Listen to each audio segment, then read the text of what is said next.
तरफ से आई हूँ और मेरे साथ उल्लासनगर के काफी सारी NGOs आए हैं और हमने 3 साल से एक मुद्दा उठाया था। लोग बेघर हो रहे थे, बिल्डिंगें गिर रही थी। रीडेवलपमेंट पॉलिसी, 4FSI, जमीन का मालिकाना हक, ये हमें मिला। जंगलू पुष्पानी आमदार कुमार रानी जी के सहयोग से, उप मुख्यमंत्री देवेंद्र फडणवीस जी के सहयोग से और हमारे एकनाथ शिंदे की तरफ से अभी हमारा मुद्दा है कि हम सिंधी हैं, हम सिंधियों को 75 साल हुए हैं हिंदुस्तान में आए हुए, और हमारे जो कलाकार हैं और बहुत सारे ऐसे लोग हैं जिनकी कला का जौहर दिखाने का मौका मिलना चाहिए। तो DD Sindhi, Doordarshan Sindhi, 24 hours Sindhi channel हमें मिलना चाहिए, पूरा सिंधी, क्योंकि दूरदर्शन जो चैनल है वो 24 कंट्रीज में चलता है और पार्टीशन के बाद सिंधी लोग जो है वो वर्ल्ड वाइड स्प्रेड हो गए। उनको एकत्रित करने का ये बहुत अच्छा एक तरीका है। मैं अनुराग जी से ये विनती करूंगी कि DD सिंधी जल्द से जल्द शुरू किया जाए और इससे हमारे जितने भी सिंधी हैं उनका मान और गौरव बढ़ेगा। जय हिंद। क्रीडा क्षेत्र से अविनाश अंबाचे सर।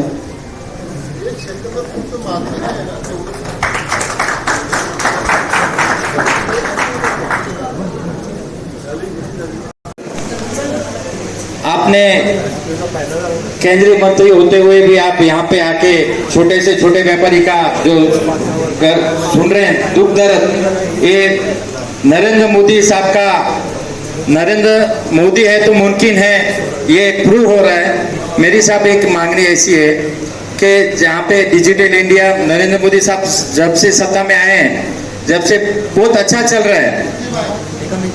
नरेंद्र वही बोल रहा हूँ सर।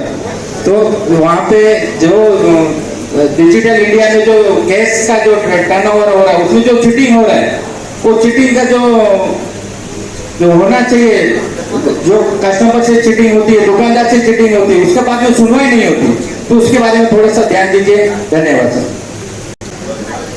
हेलो, अनुराग जी कल्याण नगरी स्वागत है।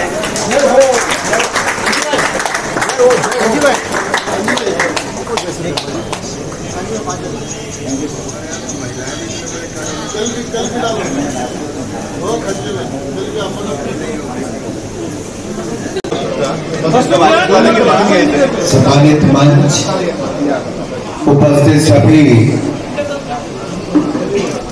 क्षेत्र के, चाहे वो CA हो, इनकम टैक्स प्रैक्टिशनर हो, डॉक्टर्स हो, सेल्फ हेल्प ग्रुप और NGOs के रिप्रेजेंटेटिव्स हो, धार्मिक संस्थाओं के व्यक्ति हो, या फिर एक हॉकर से लेकर ढाबा ओनर तक हो, आप सबने अपनी बात यहाँ पर रखी। एक छत के नीचे आप सब लोग एक समय में उपस्थित हैं और इस कार्यक्रम के आयोजन के लिए मैं अपने सभी आमदार साहब का और बाकी सभी पार्टी के लोगों का धन्यवाद करता हूं। और आप सब आए, आपने आकर कार्यक्रम की शोभा बढ़ाई, आप सबका भी बहुत बहुत धन्यवाद करता हूं। जो पीछे कुछ बुद्धिजीवी भाई आपस में बातचीत कर रहे हैं, गले मिल रहे हैं, बस 2 मिनट में बोलूंगा, उसके बाद हम सब लोग गले ही मिलने वाले हैं। मैं सबसे पहले तो क्षमा चाहता हूं, इनका इनकम टैक्स का मैटर है, छोड़ दो, तुमसे समस्या का हल नहीं होगा इसका। मैं सबसे पहले क्षमा चाहता हूं कि हम आज की बैठक में थोड़ा नहीं काफी लेट आए। पहले नगर सेवकों की जो बैठक थी उसमें थोड़ा ज्यादा समय लगा, आप उसके बावजूद अपना समय निकाल कर यहाँ पर बैठे, मैं दिल की गहराइयों से आपका बहुत बहुत धन्यवाद करता हूँ। आभार। कुछ विषय जो आप सबने रखे हैं, मुझे आज एक ऐसा लगा, मैं सूचना प्रसारण मंत्री नहीं या खेल मंत्री, युवा कार्यक्रम मंत्री नहीं, मैं वापस जो 2 साल वित्त राज्य मंत्री देश का रहा, वो अधिकतर विषय वैसे ही नजर मेरे सामने आने शुरू हो। अभी शुरुआत में GST की बात कही, 1 नेशन 1 टैक्स, ये आजादी के बाद का एक बहुत क्रांतिकारी कोई कदम उठाया गया, तो उनमें से एक रिफॉर्म ये भी थी। कुछ लोगों ने तो यहां तक कह दिया कि फेल हो गया, लेकिन आप देखिए इससे लाभ क्या हुआ। अगर महाराष्ट्र, मान लीजिए नवा शिवा पोर्ट से कोई सामान चलता था और उसको हिमाचल आना था, जितना समय पहले लगता था, जितने चुंगी, नाके, ऑक्ट्राई पोस्ट यहां पर होती थी, वो सारी खत्म हो गई और अब उसका समय कम से कम 35 से 40% समय उसका आने का बचता है। ट्रांसपोर्टेशन कॉस्ट कम हुई, जो कार्बन एमिशंस होती थी, पेट्रोल की खपत ज्यादा होती थी, वो भी कम हुआ, माल भाड़ा किराया उससे थोड़ा कम हुआ, और जीएसटी आने से पहले जो टैक्स था उससे कम ही टैक्स हुआ, उससे बड़ा किसी क्षेत्र में नहीं। कोई आइटम में उससे ज्यादा टैक्स नहीं, उससे कम ही हुआ है। लेकिन टैक्स कलेक्शन आहिस्ता आहिस्ता जो फ्रॉड होते थे, हमने उसके ऊपर भी चेक करना शुरू किया। तो कभी 1 लाख करोड़ रुपए भी टैक्स कलेक्शन नहीं थी, वो बढ़कर 1,44,000 करोड़, 1,43,000 करोड़, 1,63,000 करोड़ रुपए तक भी पहुंची है। ये अपने आप में दिखाता है कि भारत के लोग टैक्स भरना चाहते हैं, क्योंकि टैक्स के माध्यम से ही गरीब के लिए सुविधाएं और आम जनमानस के लिए सुविधाएं बनने की शुरुआत होती है।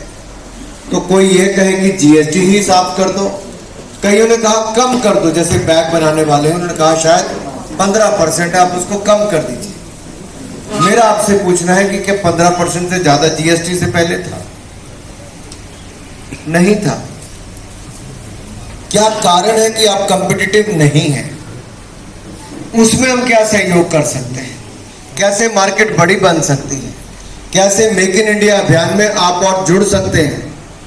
और अगर पीएलआई स्कीम्स ऐसी, पहली में अगर PLI scheme, production link incentive scheme, ये कौन सी लाए मोदी जी आज से 4-5 साल में? इलेक्ट्रॉनिक मैन्युफैक्चरिंग बढ़े, मोबाइल मैन्युफैक्चरिंग बढ़े। क्यों? हमारा सबसे बड़ा इंपोर्ट होता है फॉसिल फ्यूल्स का, इनके पेट्रोलियम प्रोडक्ट्स का। देश के खजाने का बहुत बड़ा हिस्सा जो हम फॉरेक्स की बात करते हैं, फॉरेन एक्सचेंज की बात करते हैं, वो तेल खरीदने पर जाता है, गैस खरीदने पर जाता है, और दूसरे नंबर पर इलेक्ट्रॉनिक आइटम्स यानी कि मोबाइल से लेकर बाकी सब खरीदने पर जाता है। मोदी जी ने कहा कि हम मैन्युफैक्चरिंग यहीं पर शुरू करेंगे, इंसेंटिव देना शुरू किया। भारत दुनिया का दूसरा सबसे बड़ा इंपोर्टर, आयातक था, लेकिन मात्र 4 साल में हिंदुस्तान के लोगों ने मैन्युफैक्चरिंग शुरू की। आज दुनिया का दूसरा सबसे बड़ा मैन्युफैक्चरर बनकर खड़ा हो गया है। जहां पर मैन्युफैक्चरिंग, यहां पर उदाहरण, आपदा के समय हमारे यहां पर एक पीपी किट भी नहीं बनती थी, मास्क गिने चुने बनते थे, वो भी बाहर से ही आते थे, वेंटिलेटर भी बाहर से ही आते थे। आपदा के समय आत्मनिर्भर भारत की कल्पना किसने की? प्रधानमंत्री मोदी जी ने। सहयोग आपने किया। जहां एक पीपी किट नहीं बनती थी, वहां 10 लाख पीपी किट बनाने की शुरुआत महीने में की। ना केवल देश बल्कि दुनिया को देने का काम, मास्क, पीपी किट, दवाई से लेकर वैक्सीन भी 170 देश को भारत में पहुंचाने का काम किया है मेरे भाइयों। कईयों को भारत, हमने एक नहीं 2 बनाई भी, और 200 करोड़ वैक्सीन मुफ्त में आपको लगवाने का काम भी मोदी जी ने किया। आप में से किस किस ने वैक्सीन लगवाई? किसने 2-2 लगवाई? मेरा व्हाइट शर्ट वाला भाई और ब्लैक शर्ट वाला भाई पीछे बैठे, उन्होंने एक ही हाथ खड़ा किया, इसका मतलब एक ही लगाएंगे। हाँ, ये अलमारी से पीछे जो 2 लोग बैठे, जिनके पीछे नीली टी शर्ट वाला भी बैठा, 2-2 किसने लगवाए? जरा दोनों हाथ खड़े करके बताएं। और मुफ्त में जिसने लगाए, जरा मोदी जी के लिए ताली बजा दें।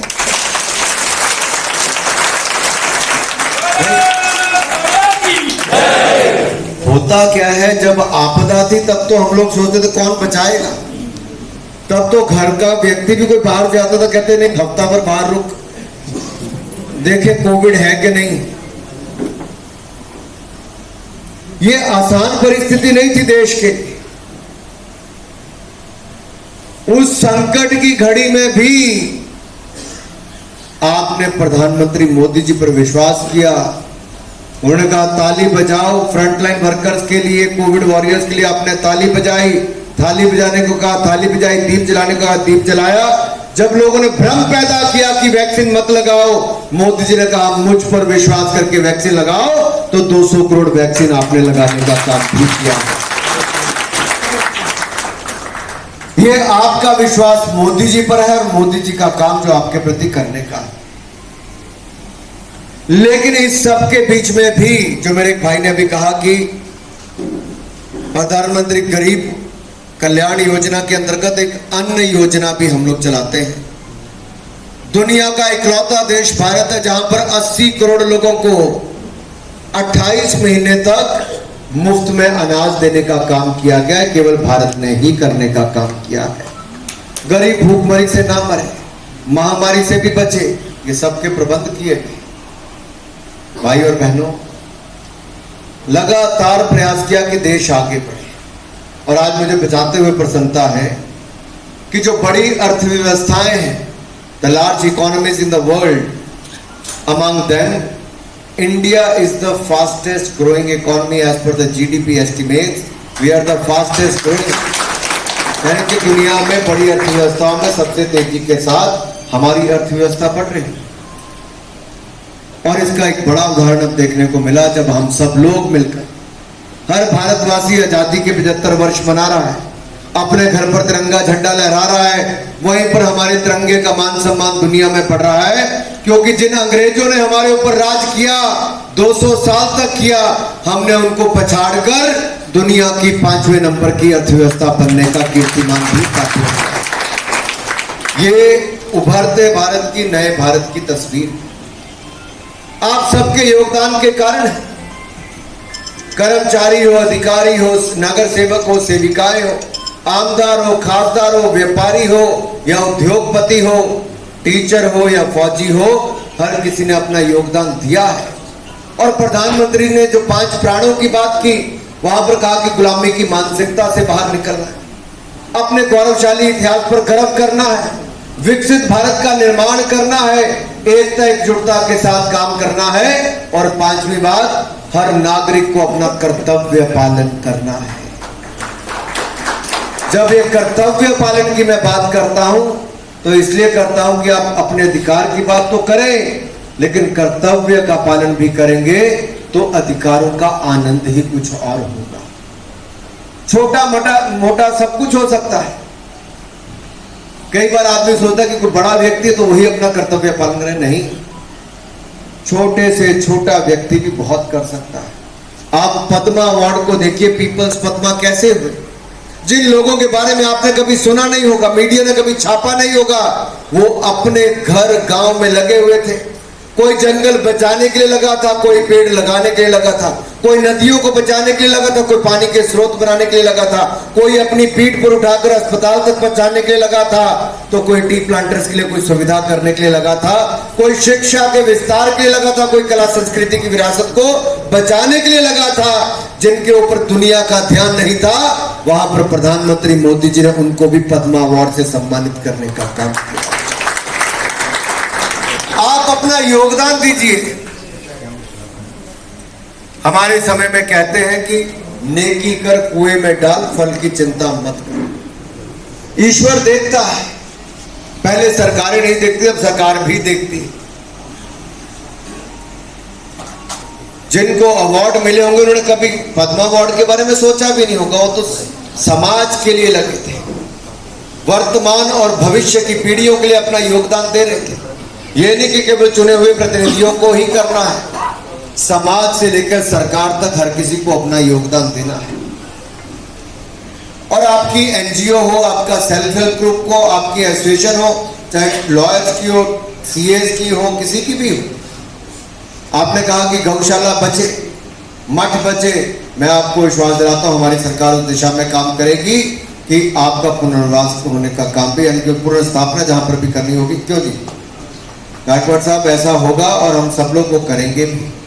आपने यहां पर कहा कि कुछ इश्यूज को लेकर आपने अपनी बात की, और मैं बैठे बैठे जब इसको लिख रहा था तो कुछ तो जीएसटी और इनकम टैक्स को लेकर आए, किसी ने कहा जनरल इंश्योरेंस में डेंटल वाले को भी डाला जाए, तो हम उसकी बात भी इंश्योरेंस कंपनी से करेंगे। आपने कल्याण कोर्ट की बात कही कि नई व्यवस्था वहां पर बने, उसके लिए भी हम प्रयास करें ताकि नई व्यवस्था भी बने और ज्यादा सुविधाओं के साथ बने, तो वकील भाइयों के लिए हम वो भी करने का प्रयास करें। आपने डॉक्टर्स ने, होम्योपैथिक डॉक्टर्स ने कहा कि आपकी मांग लंबे समय से पेंडिंग है। आज ने मुख्यमंत्री जी से बात भी करेंगे और केंद्रीय स्वास्थ्य मंत्री से बात भी करेंगे ताकि जो आपके कोर्स की परमानेंट रिकॉग्निशन हो उसकी दिशा में काम किया जा सके। जीएसटी में आपको क्या कॉम्प्लेक्स लगता है, ये आपने कहा, मुझे लगता है मैं आपके एक बार आपका पत्र पढ़ भी लूंगा और जीएसटी का जो हमारा सीपीआईसी के चेयरपर्सन है उनको मैं दूंगा भी, ताकि आप लोगों से संपर्क करके उसको सुधार किया जा सके। एक्सपोर्ट के रिफंड की आपने बात कही, हम उसको भी सुधार लाएंगे ताकि और जल्दी आपको मिल सके। और ये बहुत कम केसेस में फंसा होगा जहां पे कोई कॉम्प्लिकेशन होगी।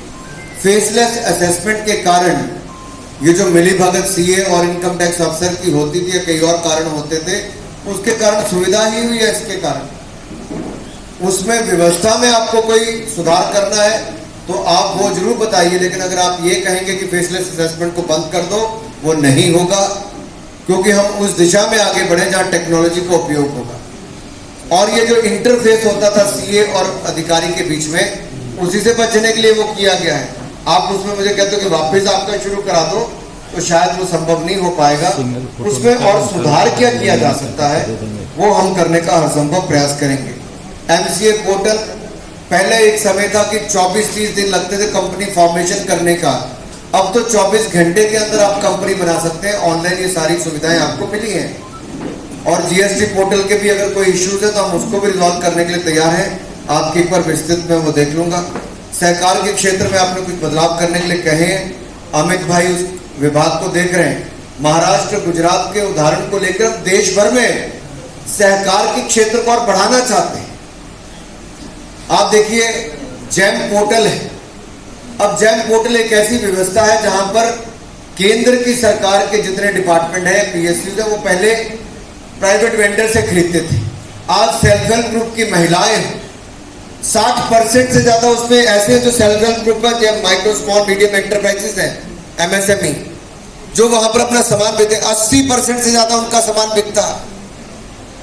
कितना बिकता है?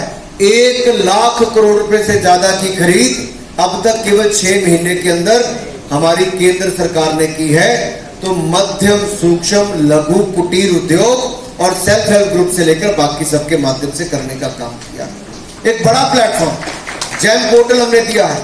अब सहकार क्षेत्र को भी वहां पे अनुमति दी, तो आप कल्पना कीजिए इस साल 2 लाख करोड़ हो जाएगा। सहकारिता वाले आएंगे तो 3 लाख करोड़ से ऊपर चला जाएगा। लाभ किसको मिलेगा? महिलाओं को, लघु उद्योग वालों को इसमें मिलने का काम होगा।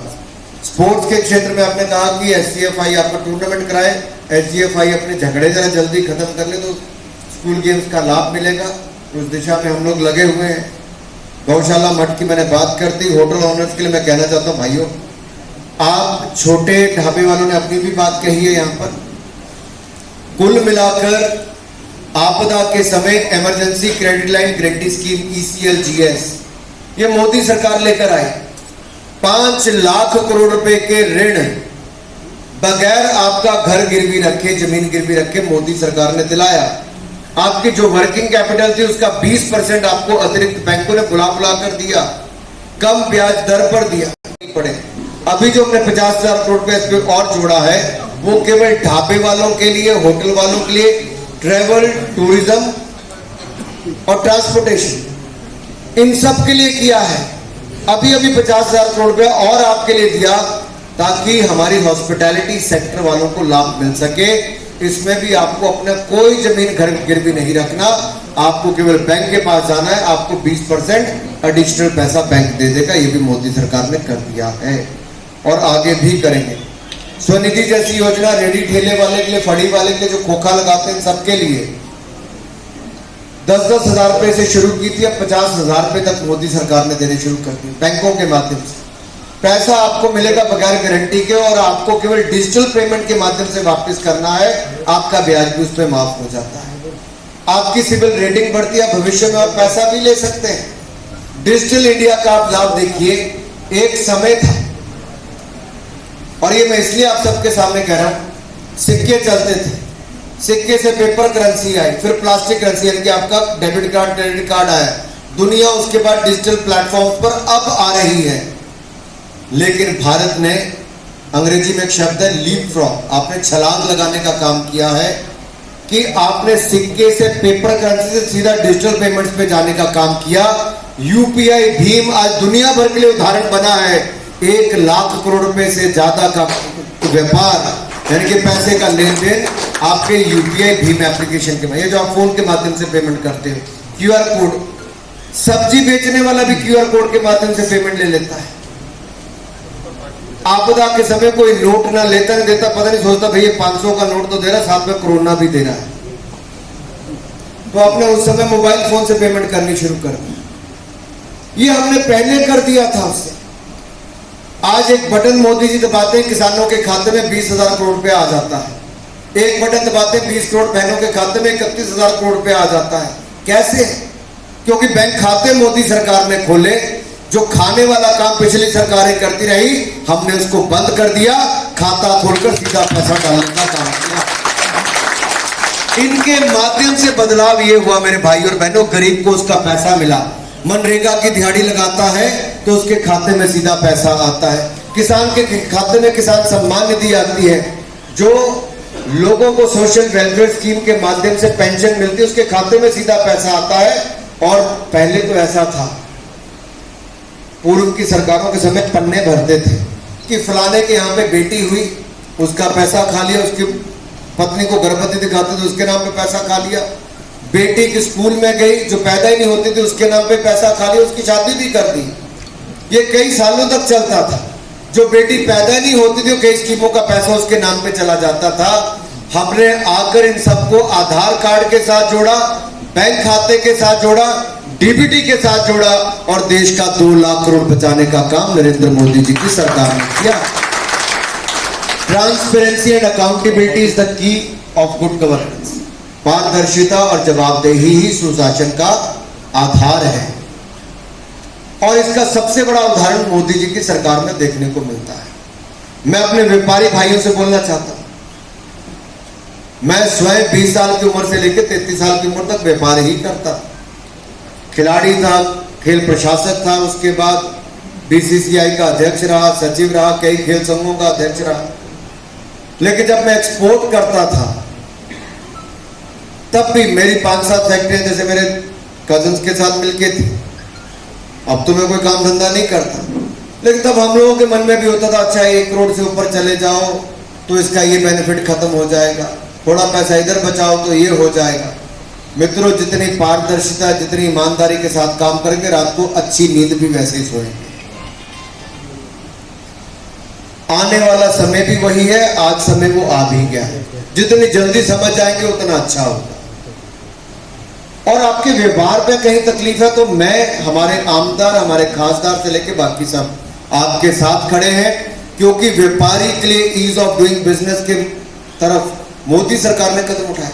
हमने ऐसे सैकड़ों कानून खत्म कर दिए जिनका आज कोई औचित्य नहीं था, जो अंग्रेजों के समय के थे। ईज ऑफ डूइंग बिजनेस में हमारा लगातार रैंकिंग में सुधार आ रहा है। आज भी मोदी सरकार ने ऐसी छोटे ग्रुप ऑफ मिनिस्टर्स की मीटिंग हम लगातार बुलाते हैं। जैसे क्रिमिनलिटी, यानी कि आपको जेल हो जाती थी, किस पे? आपने फैक्ट्री लगाई, आपके 400 वर्कर हैं तो इतने शौचालय होने चाहिए, उतने नहीं है, और आपने पेंट भी नहीं कराया तो आपको जेल भी हो सकती थी, आपको फाइन भी लगता है। ये अंग्रेजों के समय का बना है। ये मेरे अखबार टीवी वाले भाई खड़े हैं यहाँ पे। पहले प्रिंटिंग प्रेस की अनुमति डिस्ट्रिक्ट मजिस्ट्रेट देता था। उस समय, अंग्रेजों के समय, उसका महत्व था कि कौन अखबार छापता है, क्या अंग्रेजी हुकूमत के खिलाफ लिखता है, इसलिए उस पर उस तरह का होता था। आज मैं डीएम को पूछता हूं देश भर में कि 1,30,000 अखबार है, जिनमें से 99,000 अपनी रिटर्न ही नहीं भरते साल की, वो चलते नहीं चलते, किसी को पता नहीं, तो उस कानून का लाभ क्या है? ऐसे सैकड़ों कानून, ऐसे और बहुत सारी चीजें, और उसमें लिखा है कि अगर आप नहीं करते आपको जेल हो सकती है, लेकिन हमने जेल नहीं भिजवाया। लेकिन वो हो क्यों? वो अंग्रेज के समय हो सकता था। आजाद भारत में क्रिमिनलिटी को खत्म करना है, उसमें से इस दिशा में मोदी सरकार ने बहुत सारे कदम उठाए हैं, आगे हम और उठाने वाले हैं। हमने सैकड़ों चीजों का ऐसा प्रावधान खत्म किया जहां पर आपको जेल जाना पड़ सकता था, लेकिन अब नहीं जाना पड़ता। ये बड़ा बदलाव है। ऐसी रिफॉर्म्स कहां पे आपके क्षेत्र में हो सकती हैं, आप उसकी सूची अपनी एसोसिएशन के माध्यम से बनाएं, हमें दें, ताकि हम वो रिफॉर्म्स कर सकें और आपका जीवन सरल भी हो और एक तरह से आपके व्यापार में समृद्धि संपन्नता भी आए, और जो स्वास्थ्य की सुविधा हम देते हैं आप स्वस्थ भी रहे, वो सब आपके लिए मैं कामना भी करता हूं। लेकिन एसोसिएशन फेडरेशन निरंतर तौर पर, चाहे हमारे जिलाध्यक्ष या हमारे आमदार जी के माध्यम से, मैं अगले 15 महीने आपके बीच में लगातार आता ही रहूं।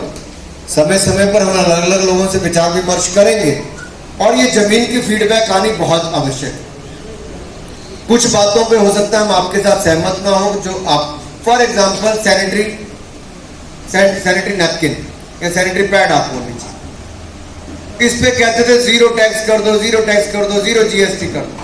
हम तब भी कहते थे जीरो कर दोगे तो इसकी कीमत बढ़ जाएगी, क्योंकि इनपुट टैक्स क्रेडिट नहीं मिल पाएगा। टेक्निकल भाषा में ये समझ पाएंगे सारा, क्योंकि पीछे जो इनपुट जो रॉ मटेरियल पर लग गया आपको उसका रिफंड नहीं मिलेगा, आपके खाते में वो क्रेडिट नहीं होगा, तो आपकी इनपुट कॉस्ट बढ़ जाएगी। तब कोई मानता नहीं था, जब हो गया तब उसका नुकसान हुआ। तो इसलिए कई बार जब आप लोग ये लिख कर देते हैं तो उसका अगला पिछला भी अवश्य चेक कर लिया करें, कई बार उसका नुकसान भी होता है। लेकिन आपकी सारी चीजें मैं साथ में लेकर जा रहा हूं, जो आपकी यहाँ पर एप्लीकेशन आई हैं, हम प्रयास करेंगे कि उसके माध्यम से ज्यादा जल्द से जल्द उसको रिजॉल्व कर पाए। आप सब आए, आप सबका बहुत बहुत धन्यवाद। जय भारत, जय माता।